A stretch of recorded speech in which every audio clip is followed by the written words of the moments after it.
The Fallout 4 anniversary update is even worse than we thought. And look, if this were just about more things being broken than we originally anticipated, I don't think I would actually make a video on it. But the problem is that there are a ton of places out there, a lot of publications, a ton of Google results towards what this update is that repeatedly mislead people and tell them that to access this update, to get whatever's new in this update, they need to buy the $20 creation bundle. And that is, by the way, after a ton of videos have come out criticizing what this thing is.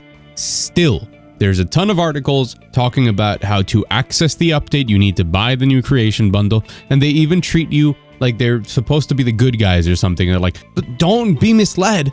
Don't buy the anniversary edition update because that just has the old DLC. What you need to buy is the creation bundle, which you don't need to buy. And let me be very clear here. You shouldn't. You should not buy the creation bundle pretty much under any circumstance. It's a very small amount of people that it's going to be worth it for them. And that is if it even works for you. Because even if you spend the $20 or even if you spend the $40 to get the previous DLC for the game, there are tons of reports to the point that Bethesda's community lead has had to acknowledge them, that they don't show up. The content doesn't appear for people who buy it. You can buy the creation bundle and then you can enable the creations that you got. You go into the menu and they don't load. You can't enable them. And for some people, the big DLCs, the Far Harbors, the Nuka Worlds, those don't appear in game either. The game doesn't recognize you as owning them, and you can't play them. So you definitely shouldn't buy it. You should honestly not even update Fallout 4 to this new update, even if it is free and you get the NCR Ranger armor and the New Vegas callouts with this update and the stuff in the Creation Club. It's not worth it. You shouldn't do it. And at this point, again, this might be malice. This might be a screw up in communication, just terrible communication towards the customer. Getting the communications department over at Bethesda just screwed up royally, and you can speculate on if that's on purpose or not. I can pretty much guarantee you that they've made a lot of money from this screw up, but it is a level of incompetence, not just from Bethesda, to make this a confusing mess that borders on trying to trick people into buying something, but also a level of incompetence from the different publications that are covering this, that are seeing that, oh, enough people are Googling, what's up with this update? We should make an article about it. And then they write up that article and it has information that is wrong. And that wrong information is going to lead people to buy a DLC that is technically not refundable unless you make a big stink about it. So I want to talk for a moment about all of the extra stuff that's breaking, about just how potentially nefarious this whole deal is, and how Bethesda seems to be creating a cycle of making modders make really cool things that actually fix their game or make their game better, just so that they can update the game to break all of that, to have those modders, I don't know, have to go back to make them good again, or I guess potentially court them in this case, to sell those things on the Creation Club. And the only reason that they keep toying and updating their incredibly complicated game, that for tons of people, both on PC and console, their enjoyment hinges on their mod collection and how they've tailored the experience to themselves, they are breaking all of that in order to inject more monetization systems into a 10-year-old game. And some of the stuff that's going on here borders on shady. So hi, I'm Mug. If you're new here, welcome. And if you're not new here, welcome back. It's great to see you. If you saw me talk about the Fallout 4 update yesterday, I was crashing out. Today, I'm a bit more calm. Yesterday, I was sad and in disbelief. Today, I'm just angry. But if you like news reviews and coverage of the video game industry, and in this case, customer advocacy as well, normally, a lot more chill than this, I promise. Consider subscribing, but not now. Watch some other videos, watch until the end of this. Make sure that I earned that subscription, okay? There's some really bad stuff. I want to highlight just how screwed up the communication around what this update is beyond it, screwing everything up in the game for most people. As we'll see in a moment on Reddit, people are complaining on consoles, on PC. The list of mods that it has broken just keeps climbing. The amount of characters it's broken and saves is just astronomical at this point. And the people who are playing Fallout 4 right now, are the diehard fans. The only thing you could say is that at least this time, they didn't try and push this update at the peak of Fallout fever, which will come again when the new season of the TV show comes out, theoretically. Let me just stress this once again. This update, which all it does is make the Creation Club new. It adds a new UI and adds some new creations, some of which are cool. The free Tale of the Beast Hunter and the Become a Bounty Hunter ones are highlights for me, and the first one of those is completely free. It's pretty short, you get some cool loot.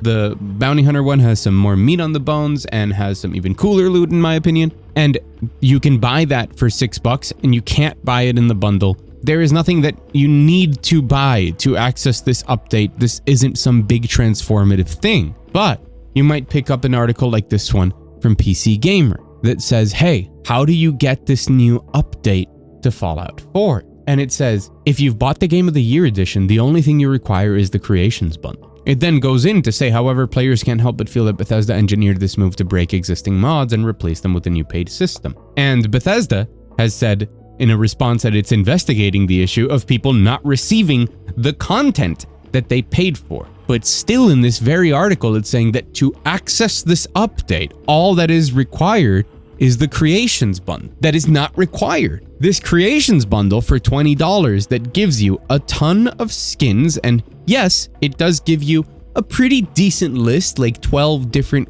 quests with locations of some description that lead you to getting new weapons and new armor. We've seen plenty of those. Those are like 10-15 minute little things that you do and that's it. But it doesn't have anything worthwhile, honestly. And all of these things have been available for purchase in the Creation Club before. This is the Creation Club Classics, none of the new stuff. And what if you've bought stuff on the Creation Club before that is included in this $20 pack? Well, you don't get a discount or anything. You're SOL. Sorry. If I quickly Google how to get Fallout 4 Anniversary Update, the result that Google gives me is from Bethesda's own website. And it says that you can pick up the Anniversary Edition upgrade to receive the 6 expansions and the 150 plus pieces of Creation Club content.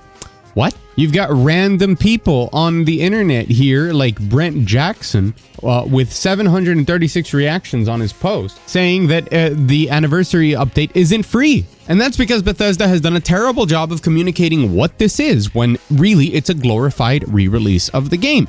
And now we've reached the point where the marketing is misleading and probably going to lead to people loading up the game, not really seeing anything worthy of an update of an Anniversary Edition, and then saying, well, I must Google this. Oh, I guess I have to buy at least the Creations bundle, and then buying that garbage for $20, or even worse, spending $40 on the Anniversary Edition upgrade, which just includes the content that people have probably had for years and years and years from getting the Game of the Year edition, which is the most common version of the game that's been sold in the last 8 years. And enough people won't complain about it afterwards, or won't, try and make a fuss about it, that they won't get their money back and it'll somehow end up in Bethesda's coffers. And I'm super for giving companies that make great products money so that they can make more, but I am very much against giving money to companies through misleading tactics where the customer doesn't even know what they're getting. Because even for the Creation Club bundle,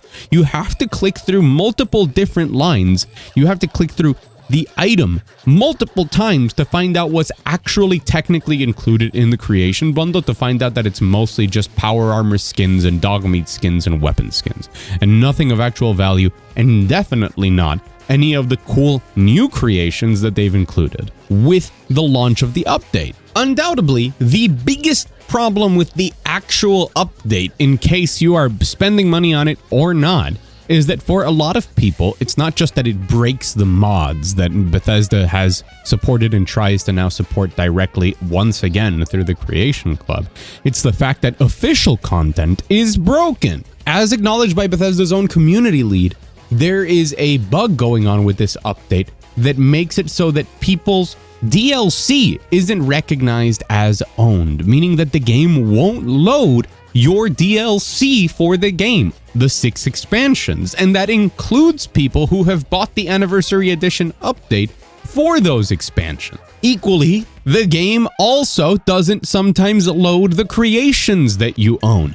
Even if you bought the creation bundle, those 150 pretty mediocre creations, but that you do pay $20 for, well, guess what? Sometimes the game doesn't recognize that you own them or that you've installed them, and you try and enable them and they don't get enabled. And on console, it seems that there's even an issue with the available space that the game takes up and allows to exist for Creation Club stuff, leading to not being able to install content after you've paid for it. It's a mess, man.